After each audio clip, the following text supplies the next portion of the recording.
Anxiety, rashes, panic attacks, breathlessness, fear, guilt.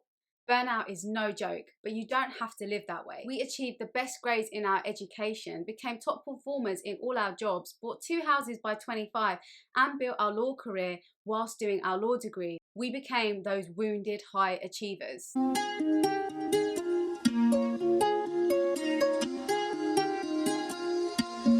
Hi guys, welcome back to our channel. I'm Yasmin and I'm Nadia. If you haven't subscribed yet, be sure to hit the subscribe button below and the bell so you're notified every time we upload a new video on how to transform your life from stressed and unfulfilled to joyful and balanced. So how did we go from paralegals with law degrees, the houses and all the things society defines as success, who were depleted and continuously burnt out workaholics, to thriving, balanced, happy and fulfilled humans? Stick around to find out.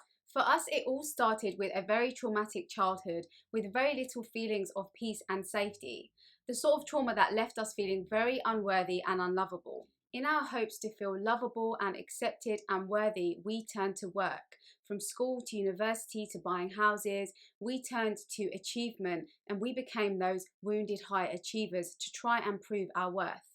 We achieved the best grades in our education, bought 2 houses by 25, did our law degrees, became top performers in our roles. We became burnt out workaholics. We felt like our achievements was finally giving us the recognition and the feelings of self-worth that we were craving. And work became an anesthetic to the pain that we were experiencing. Here are the signs that our body gave us and your body will give you if you are overworked and burnt out. So firstly, we started to develop a lot of skin rashes. We had rashes around our eyes, our face, our back, our arms, just basically around our whole body.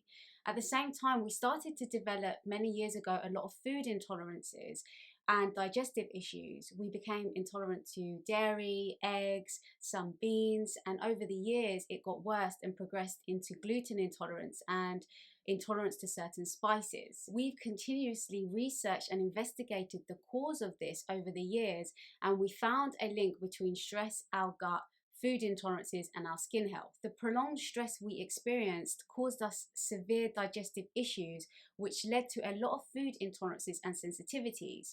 And as there is such a close connection to the gut microbiome and skin health, our poor gut health displayed itself physically in our skin. Our bodies seem to have made a link between the stress we were experiencing and the food we were consuming at the time of the extreme stress. So it seemed to interpret the food as the cause of the stress, which led to the intolerance. Over the years of research and speaking to health professionals, we found that the source of these physical symptoms all led back to the same thing: stress. We saw doctors, Chinese medicine doctors, took Chinese medicine, saw acupuncturists, and their conclusions were all similar in that we needed to take control and manage our stress and burnout. Another thing that we experienced, which are all grouped together, was anxiety, breathlessness, panic attacks, and nausea. Between us, we had many episodes of heart palpitations, breathlessness, anxious thoughts, and nausea. There were occasions where we thought the panic attack could have even been a heart attack, and the nausea was a sign of an underlying serious health condition.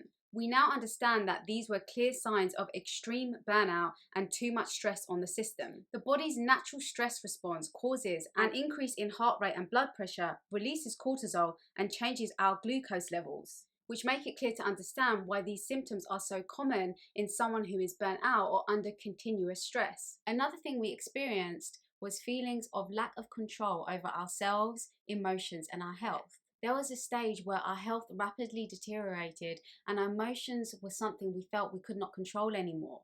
Throughout our healing journey, there were several occasions where the only option we had was to fully surrender and let go to what would be. This sense of having no control brought on feelings of apathy, helplessness, and caused us to go through a period of being optimistic to severely pessimistic, making us feel like our character had changed and almost like there was a loss of feeling of self, like we were not the same people, like we had lost our identity. Another thing we experienced was nightmares and lack of sleep, which were also related to PTSD.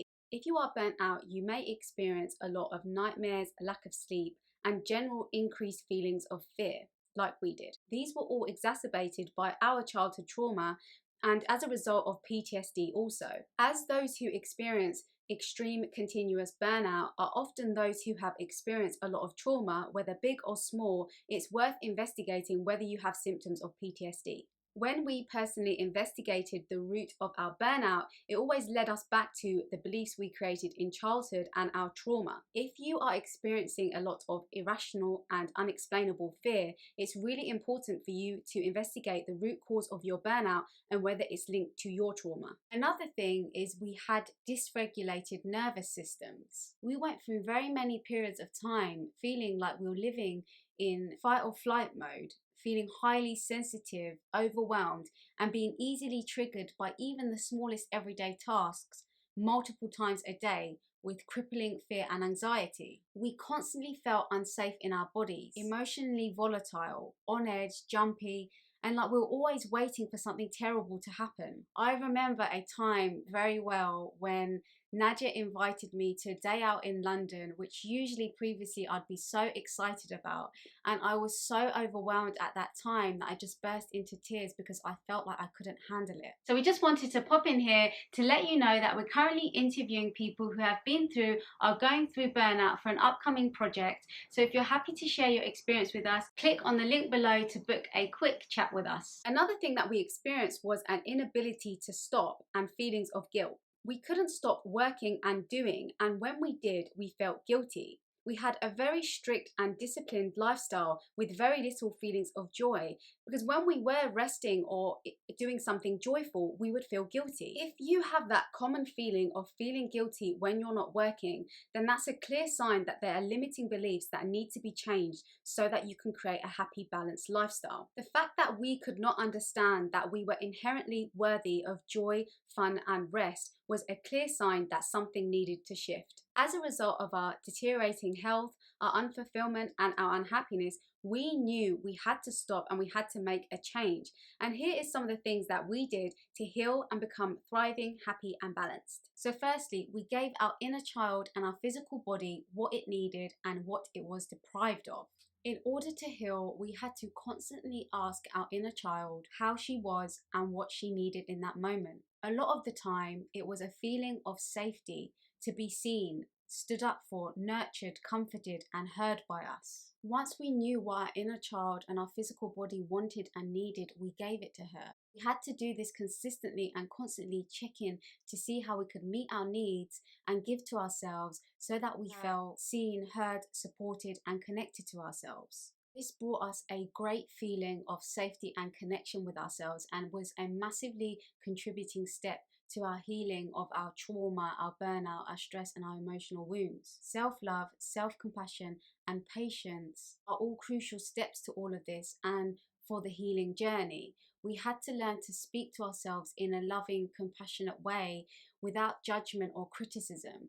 And when negative emotions arose, we just observed them with curiosity and without judgment. The next thing we did was slow down and educated ourselves on trauma and ways to heal. We began to give ourselves space. We couldn't keep on going on the way we were. We had to let go. We had to let go of the hustle, the need to work, the need to always be doing. Instead, we started being. We almost had to fool ourselves here. We told ourselves that we'll give ourselves a few weeks rest. And then when we gave ourselves that few weeks rest, it inspired us to give ourselves more rest. And then when we gave ourselves more rest and did some more healing, we were inspired to have more rest. And we still maintained our main responsibilities, we just stripped down all the extras. When you truly stop and let go of resistance, things will come up for you. Things came up for us. Pain from the past that had to be healed, beliefs that we started to question and no longer made sense when questioned, where those beliefs came from. And that's when we started to transform from the inside out. We researched, we read books, we watched a lot of YouTube videos, and we tried to understand exactly what we were going through. And at the time, spirituality and healing wasn't really spoken about that much. So Yasmin and I would talk about what we're going through and hold this space for each other to start healing, and we started to heal together.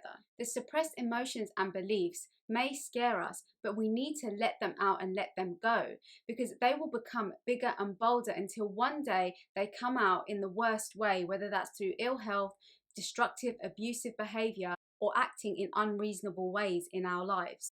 These things don't happen by chance. They happen because we don't deal with the emotions that are forced down each time. There will come a time in your healing journey where you'll understand yourself, you'll heal those wounds, and love becomes the predominant emotion that lives where anger, upset, and pain once did. We learned to let go of previous experiences, pain, and emotions that were no longer serving us, and we freed ourselves and found true fulfillment and happiness. And this is the process we talk about in our free masterclass, which we'll link down below, which will take you through a step-by-step guide on how you can do this. Another thing we did is we picked jobs and directions that would support our healing journey and made us feel more aligned. We made a decision to make recovering a commitment and a priority in our life.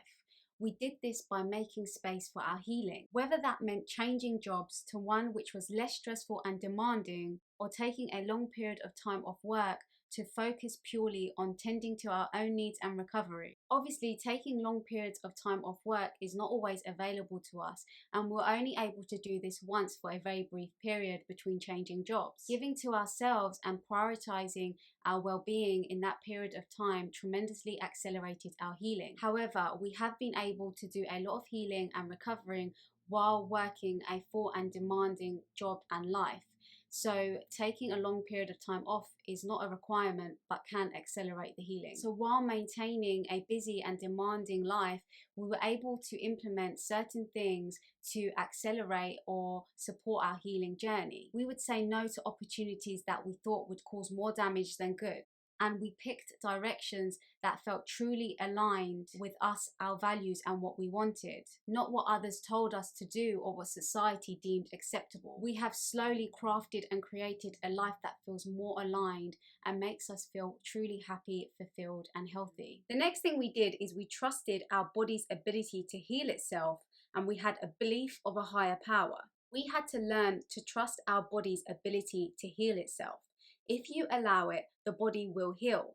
And what accelerated this whole process is a belief in a higher power. At least that's what we found in our experience. We dove deep into meditation and other practices that connected us to our higher selves, to that feeling of something greater beyond our body, and trusted the space that felt powerful but unexplainable to heal and look after us, and it did. Meditation calmed our nervous system down, gave us clarity, made us feel resilient and grounded, inspired and guided us to align our life to our vision, and that's why we still do it every day. Finally, we changed our identity. For a long time, we held the beliefs and identity of I am sick, I'm always tired and overworked, I'm unwell. And when you believe these things, you start to act and feel like someone with an illness. Because we would see our rashes every day and have panic attacks and wake up from nightmares and have all these symptoms, it was hard to escape the feelings of being unwell and traumatized. So we just kept on reinforcing those beliefs. We realized we had to change this and create a new identity for ourselves, an identity of health,